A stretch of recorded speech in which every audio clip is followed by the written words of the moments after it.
Hello, everyone. This piece is called Baggage, and it's from my thesis. He had gone to meet her at the train station. She was taking Via Rail across the country, seeing old friends she had missed in her 2 years abroad.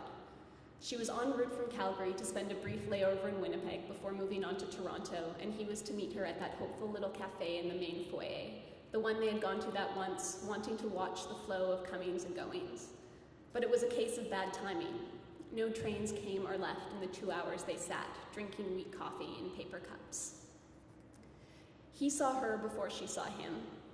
She was sitting at one of the Hopeful Cafe's small round tables, a large suitcase at her feet. Her head was bent over a slim volume that lay on the table. She was wearing a short black jersey dress with a brown weaved belt around her waist and a green cardigan. Her hair was still shoulder length and the color of sand, but now she had long bangs that fell in her face. She was wearing a pair of oversized black frame glasses, and as she looked up and recognized him, he saw behind the lenses a familiar light. "Paul," she stood up and hugged him, then held onto his shoulders and looked at his face. "Amelia," he nodded in return. "You look great," she said, smiling, shaking her bangs away from her eyes in a small practiced movement of her head. "Thanks, you too. You look the same." They exited the train station, and in the natural light he could see that she had aged. There were faint lines on her face, and standing up, he noticed that the curves of her body were more pronounced than they used to be. He stopped. He was being unnecessarily cruel. His hair had continued to thin, and it was now apparent what he would look like bald. His t-shirts had started to bulge slightly at the stomach. They walked to VJ's and ordered food. He paid, then wondered if he should have.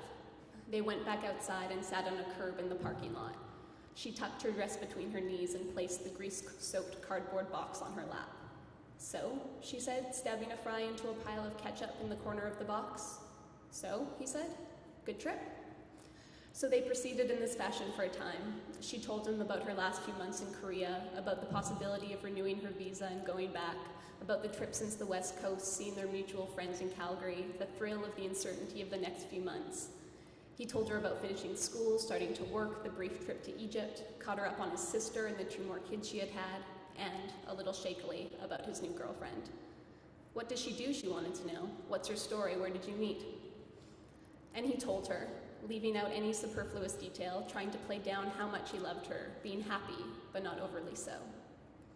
"Well, good," she replied, and he remembered the exact day he decided he would propose to Amelia, suddenly aware of the jewelry ads that were everywhere, every woman's left hand sparkling with a diamond. And when he asked her, there was that light again, and they had spent the next few months like they had just met, holding hands, having sex twice in a night, being especially nice to each other because now they knew it was going to be forever. And then when she was in her last year of school, she started talking about how much she wanted to see the world, dropping hints about how easy it was to get a job in Asia. And suddenly she had a phone interview and then signed a contract, and soon she was filling boxes with books and boarding a plane. And he, left to explain to his friends, his parents, himself, what had happened. They finished their food as the sun began to descend.